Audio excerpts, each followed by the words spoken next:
All right, in this video, I'm going over the second part of the paper, equilateral triangles. So the first part was all about isosceles. And then here we're going to talk about the relationship of equilateral triangles and how that helps us find missing values. So the first part is saying that if a triangle is equilateral, if and only if it is also equiangular. If you know one, then you know the other. So if the measure of angle A and the measure of angle B and the measure of angle C are all equal, then we can assume that the side length AB is congruent to BC, and that's congruent to AC.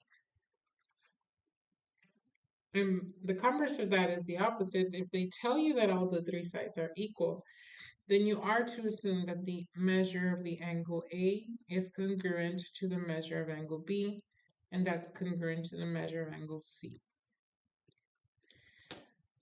All right, so let's apply that to these three problems. Number 11, we're given these two being equal to each other. And then if you think about it, an equiangular has to be equal in all three. That means 180 has to be divided by 3 to be equal, all three parts. And that is 60 degrees. So each one of these angles is 60 degrees. And this confirms it. If both of these are 60 and 60, that's 120, and 180 minus 120 will give you this angle C. So that will give you 60 as well. So therefore, we put right here 60 degrees. As far as the side goes, it's telling you to find the measure of angle BC and AC. Well, if these three angles are the same, then all side lengths have to also be the same.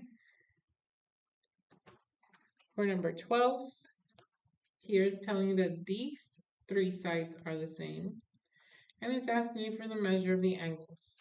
So again, because these three sides are the same, all the angles are the same, and then we end up doing what we did here, which is 180 divided by 3 equal sides, so that is 60. So 60 for J, 60 for K, 60 for L. And the bottom part is challenge, I guess. You have 14y minus 59, 11y minus 23, 9y plus 1 for all the three sides.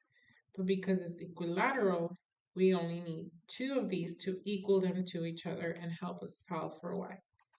So I'm going to use 14y minus 59 equals 9y plus 1. And you could choose any two sides. It doesn't have to be these. So if we solve for y, we're going to subtract y from both sides and add 59 to both sides. So we have 5y equals 60. And if you divide that by 5, you get y equals 12. That's the y value. So now we got to find the x.